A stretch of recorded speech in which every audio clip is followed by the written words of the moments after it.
Gustong-gusto ko yung Jayco EJ6 nung na-test drive ko siya. Pero baka hindi siya yung pipiliin ko. Ito kasi ang context. Kung bibili ulit ako ng full EV at 5-seater lang ang kailangan ko, hindi 7-seaters, dalawa yung natira sa listahan ko kung 1.5 to 1.8 million lang ang budget. Jayco EJ6 all-wheel drive at yung GAC Ion V Premium. Halos magkalapit lang sila ng presyo. Pero yung nagustuhan kong i-drive, talo sa spec sheet. Mas mahal pa siya ng 100,000 pesos. At may isang feature dito na masakit pa sa presyo. Hindi range, hindi battery. Sabihin ko yan mamaya. Papakita ko sa'yo yung presyo, yung range, yung charging speed, yung mga numbers na hindi mo makikita sa isang brochure lang. Para malinaw lang hindi ako bibili ngayon. May BYD E-MAX 7 na ako at ito yung daily use ko. Kaya alam ko kung alin sa mga specs na to ang may silbi sa totoong buhay at kung alin yung mga pang-marketing lang na nakikita mo sa brochure. At yung Jayco EJ6 na test drive ko na. May first impression ako sa kanya. Yung GAC Ion V hindi ko pa na-drive pero tingin ko halos pareho lang sila pagdating sa ride comfort. At hindi lang pala ako yung nag-iisip nito. Sa mga EV community group dito sa atin, may mga gumawa na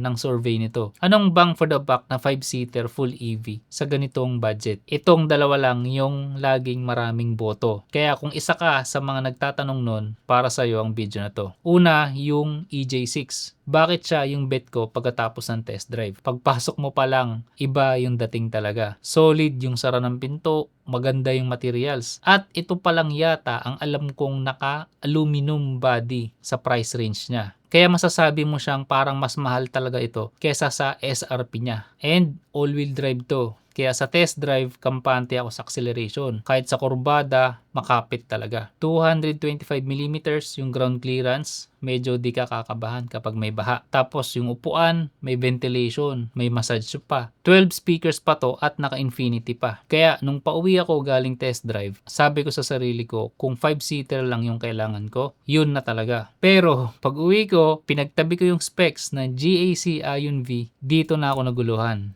Ito na yung feature na sinasabi ko kanina. Charging speed. Yung GAC Ion V, kaya niya ng 180 kilowatts sa DC fast charging. Yung Jayco EJ6, 80 kilowatts lang. Doble ang bilis ng Ion V kapag merong super fast DC charger na available sa labas. Importante ito kapag may long drive ka. Hindi mo kailangan maghintay ng matagal. Sa 1.8 million pesos na EV, medyo masakit. Kung ngayon mo lang nalaman yung 180 kilowatts versus 80 kilowatt, kahit like button lang dito sa baba para makatulong sa algorithm. Malaking bagay yan sa mga ganitong comparison videos natin. Bago tayo pumunta sa presyo, linawin ko lang, tig dalawang variant ng mga to. Merong Elite at Premium yung Ion V. May rear-wheel drive at all-wheel drive yung EJ6. Ang pinagtabi ko dito yung top of the line ng bawat isa para patas, pinakasiga laban sa pinakamaangas. Balik tayo sa presyo. GAC Ion V Premium 1.698 million pesos. Jayco EJ6 all-wheel drive 1.8 million pesos. 100,000 pesos yung diferensya niya. Pabor sa Ion V. Sa range naman 602 kilometers yung claim na range ng Ion V. 421 kilometers lang yung sa EJ6. Mayroong 181 kilometers na difference. Yung battery magkalapit lang. 75.26 kilowatt hours yung Ion V, 69.77 yung EJ6. Parehong LFP, kaya pareho silang matibay sa init dito sa atin sa Pilipinas. Pero teka, bakit ang layo ng range kung magkalapit lang yung battery? Kasi all-wheel drive yung EJ6. Dalawang electric motor yan. Mas malakas, oo, pero mas matakaw sa battery. Isang electric motor lang yung Ion V. Tapos, tingnan mo yung shape, box type yung EJ6. Hangin pa lang, kalaban mo na. Yung Ion V naman, medyo okay ang aerodynamics niya. Isa pa pala, yung EJ6, kasama na yung 7 kilowatt wall charger sa package. Yung Ion V, portable charger lang yung kasama. Kung gusto mo ng wall charger, bibilin mo pa sa dealer yan. Ito hindi nakikita sa brochure. Mga 35,000 pesos din yan. Kaya yung 100,000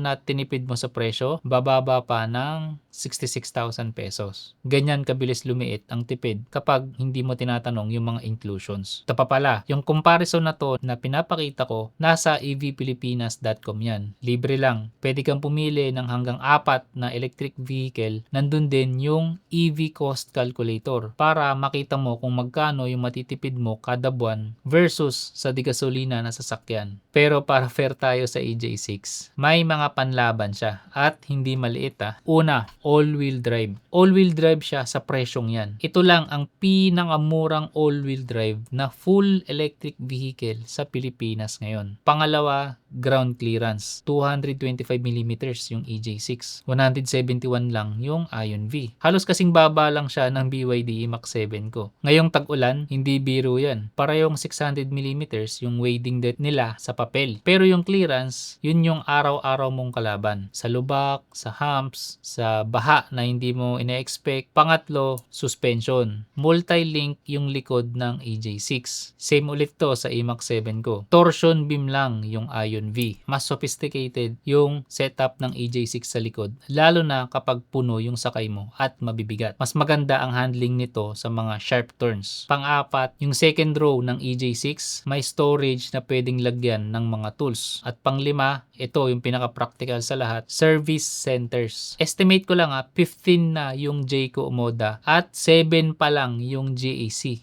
dito sa Pilipinas. Halos doble, di ba? Since lahat ng EV at PHEV dito sa Pinas ay bago pa, sobrang importante nito kung gaano karami ang service center dito sa atin. At dapat malapit lang sa ito. Pero yan yung bagay na maalala mo pag nagka-aberya ka na. Ito yung pinaka hindi ko in-expect sa lahat. Buksan mo yung compartment sa likod ng GAC Ion V. Sa ilalim, may spare tire. Though not spare lang, pero spare tire pa rin. Sa mga full electric vehicle, sa ganitong presyo halos wala nang nagbibigay niyan. Yung EJ6, wala. Kaya pag na-flat ka, aasa ka sa repair kit o sa towing. Ngayon, bakit malaking bagay ito sa atin? Kasi dito sa Pilipinas, hindi mo alam kung kailan ka makakasagasa ng pako sa kalsada. Pag alas 2 ng madaling araw at flat ka sa expressway o nasa probinsya ka at walang malapit na vulcanizing shop, yung donut tire na yan ang magpapauwi sa'yo. Hindi ka na maghihintay ng towing. Sa ibang bansa, maliit na bagay lang yan. Pero sa atin, pwedeng ito yung deal breaker sa'yo. Kasi meron talaga siyang lalagyan na spare tire. Hindi tulad ng mga electric vehicle na nakita ko, wala. Sasakop talaga siya ng space kapag maglalagay ka ng spare tire. Dito sa Ion V, malupit yung ginawa nila dito. Ito pa yung isang napansin ko sa dalawa. Yung ilalim ng hood nila, hindi mo pwedeng lagyan ng storage. Sa Mach 7 ko, nilagyan ko ng front tray. DIY lang, kaya may extra storage ako sa harap. Yung charging cables ko, dun lang nakatago. Hindi na kumakain ng space sa likod. Maliit na bagay sana, pero pag nasanay ka ng merong frunk, mamimiss mo siya. Sa comfort naman, dito talaga lumalakas yung Ion V. Una, yung comfort mode. Pag alam mong maghihintay ka ng mga mahigit 30 minutes, yung first row seat at second row, pwede siyang ma-fold pababa ng buo. Parang meron kang malaking sofa sa loob. So pagdating sa camping, malaking bagay yan. Pangalawa, massage seat. Sa Ion V, parehong may massage seat yung driver at passenger sa harapan. Sa EJ6, driver side lang yung meron. Importante to sa mga trentahin na pataas. Pero sa mga bata-bata pa, dito importante sa inyo. Pagdating naman sa panoramic sunroof, pareho silang meron pero dito ka medyo mapapaisip talaga. Yung sa EJ6, bumubukas talaga literal yung sunroof. Mechanical yan, may motor, may rails, may seals. Astig yan sa umpisa. Pero ilang taon mula ngayon, yung mga gumagalaw na parts na yan, magde-degrade din. Sa init at ulan dito sa atin, yung mga goma at seals madalas ang unang sumusuko. Pag nagkaroon na ng leak, yan ang sakit sa ulo talaga. Yung sa Ion V, hindi bumubukas. Seal talaga. Mas less siya sa problema. Pero may goma pa rin to na pwedeng lumutong balang araw. Kaya ganito yan. Kung mahilig kang magbukas ng sunroof, feature yan ng EJ6 para sa'yo. Pero kung hindi mo naman siya bubuksan, dagdag risk lang siya na walang kapalit na benefits. So, kung bibili ulit ako ng full EV at 5-seater line kailangan ko, alin ang pipiliin ko? Eto muna yung totoo. Kung bibilangin mo yung mga lamang, mas madali talagang pipiliin yung Ion V. Kung yung biyahe mo madalas malayo, Batangas, Baguio, Bicol, at gusto mo yung pinakamahabang range, at pinakamabilis na charging at yung peace of mind na may spare tire ka sa likod, yung Ion V yung para sa'yo. 602 kilometers. At kahit bilhin mo pa yung wall charger, mas mura pa rin siya. Pero yung lamang ng EJ6, maangas tingnan at doble ang service centers. All-wheel drive, ground clearance, cargo space. Kung bahain yung lugar mo, kung nasa mga lugar ka na puro lubak-lubak ang kalsada, yung EJ6 ang sagot. Kaya hindi ito labanan kung alin ang mas magandang kotse. Nakadepende to kung sino ka at saan ka nagmamaneho. Pero ako, sa use case ko lang sa specs at sa pera, Ion V ang pipiliin ko. Pero based yan sa priorities ko Ibang tao, ibang timbang. Pero yung feel, yung EJ6 yung pipiliin ko. Kasi yun yung na-drive ko. At ang sarap niyang i-drive talaga. Dahil siguro sa multi-link suspension sa likod. At sa itsura, para sa akin, siya yung mas head turner sa dalawa. Pero panlasa ko yan Sa mata mo, ikaw ang hahatol dyan. Ikaw, alin dyan sa dalawa? Comment ka lang dito sa baba. At kung may kaibigan ka o kapatid na pinagpipilian itong dalawang to, isend mo sa kanya itong video. Baka mailigtas mo siya sa 100,000 pesos na pagkakamali. Sa susunod na video, bababa tayo ng budget. Yung top 2 kong pipiliin na 5-seater, full EV, hatchback lang, pero 1 million or under 1 million pesos lang. Kung yun yung hinihintay mo, alam mo na ang gagawin mo.